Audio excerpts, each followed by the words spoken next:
Nous allons maintenant voir ensemble quelques cas d'utilisation de la solution Digital Guardian DLP, soit pour la classification des données, soit pour le contrôle d'utilisation des données. À travers la première démo, nous allons classifier un fichier par contexte, c'est-à-dire selon les métadonnées associées au fichier, mais pas son contenu. Ce cas d'utilisation est convenable par exemple pour classifier des fichiers contenus dans un répertoire spécifique ou ayant une extension bien déterminée, ou selon leurs propriétaires, mais encore selon l'application source des données. Vous voyez ici l'interface graphique de la composante DGMC, la console de gestion où nous pouvons gérer les agents, les règles et les politiques de classification et de contrôle DLP, et où nous pouvons avoir les alertes de violation, les différents types de dashboards à consulter, ainsi que la possibilité de gérer les rapports et les notifications et d'autres configurations bien évidemment. Tout d'abord, il nous faut une règle de classification où nous allons définir les conditions qui doivent être vraies pour classifier les données. Tout d'abord, il nous faut une règle de classification où nous allons définir les conditions qui doivent être vraies pour classifier les données. Dans cette démo, nous avons déjà créé une règle qui va classifier n'importe quel fichier qui sera soit créé, déplacé ou copié dans un répertoire qui s'appelle important et qui se trouve sous le chemin spécifique.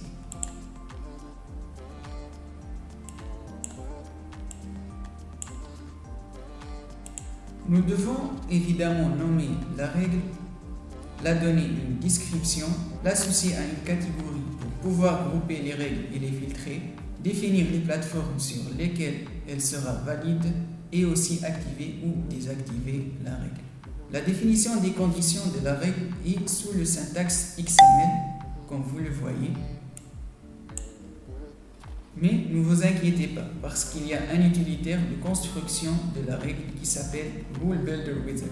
Cet utilitaire va vous guider ou guider les administrateurs à construire leurs règles de classification ou de contrôle en répondant aux questions posées par l'utilitaire, mais aussi en choisissant les critères et les valeurs à valider, ainsi que les opérateurs logiques entre les différents critères.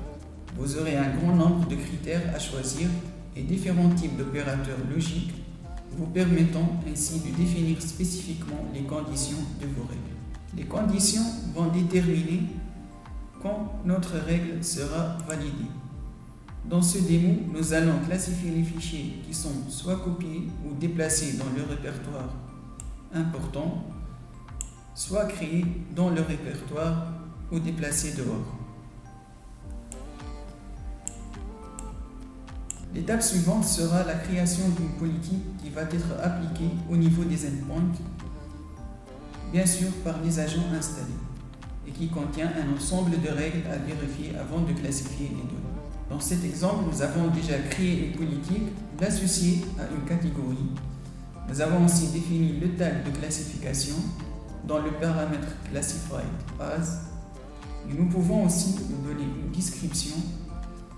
Après, nous devons sélectionner les règles à appliquer dans la fenêtre Rule Parameters. Voilà notre règle que nous avons déjà créée et bien sélectionnée.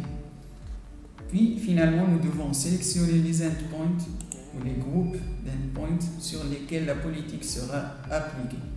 Nous allons à la fenêtre Policy Deployment et nous devons choisir depuis la liste des agents inscrits dans notre console DGMC.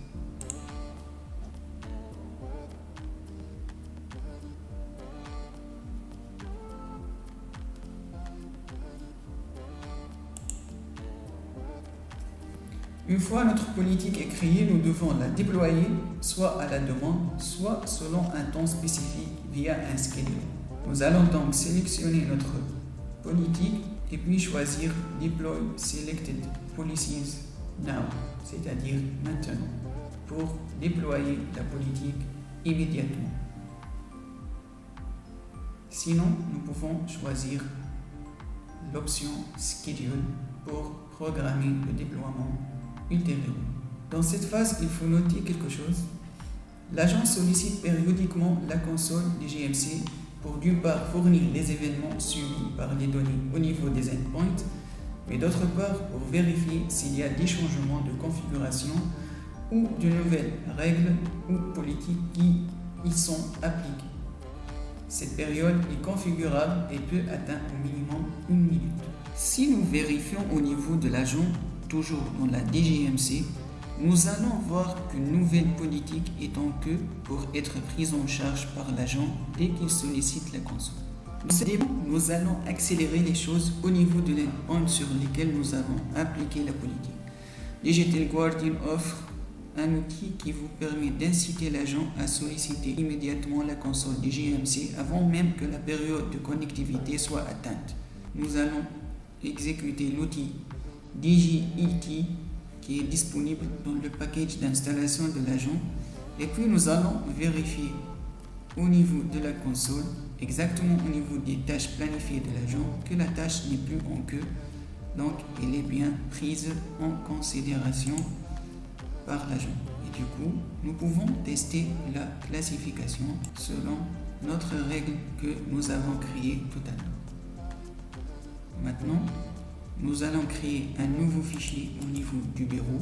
Nous allons ajouter du contenu dans ce fichier. Puis, nous allons le déplacer dans le répertoire important.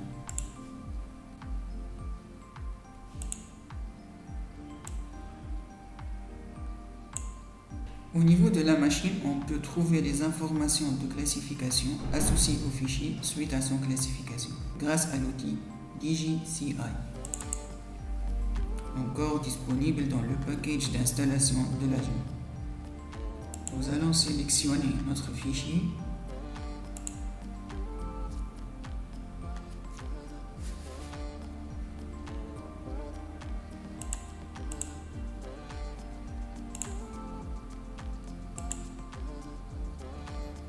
Et nous aurons donc des métadonnées du fichier, ainsi que le plus important ici, c'est le dernier tag. Et ici, c'est Context Classified, qui indique que ce fichier est désormais classifié via une politique de classification par contexte.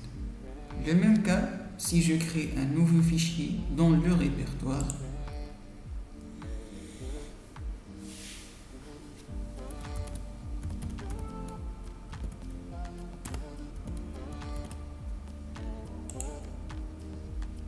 maintenant, si je déplace ce fichier en dehors du répertoire,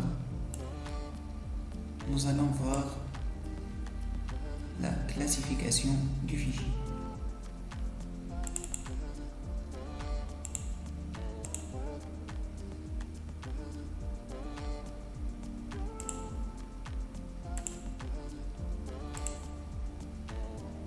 Comme vous voyez, le fichier a été classifié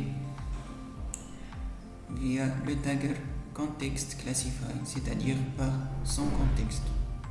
Pour voir l'inventaire des fichiers classifiés au niveau de la console DGMC, nous devrons configurer le scanner des données at rest pour découvrir où se trouvent les données critiques de l'entreprise ou les données classifiées.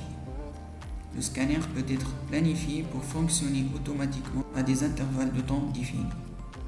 Les résultats du scan des données classifiées seront accessibles au niveau de la console DGMC qu'après l'achèvement du job ETL qui va permettre de consolider les données de la base de collection et les stocker dans la base de reporting pour qu'elles soient prêtes à être affichées dans la console DGMC. Les résultats du scanner sont traités et transférés à la base de reporting quotidiennement à 22h30 via les processus ETL.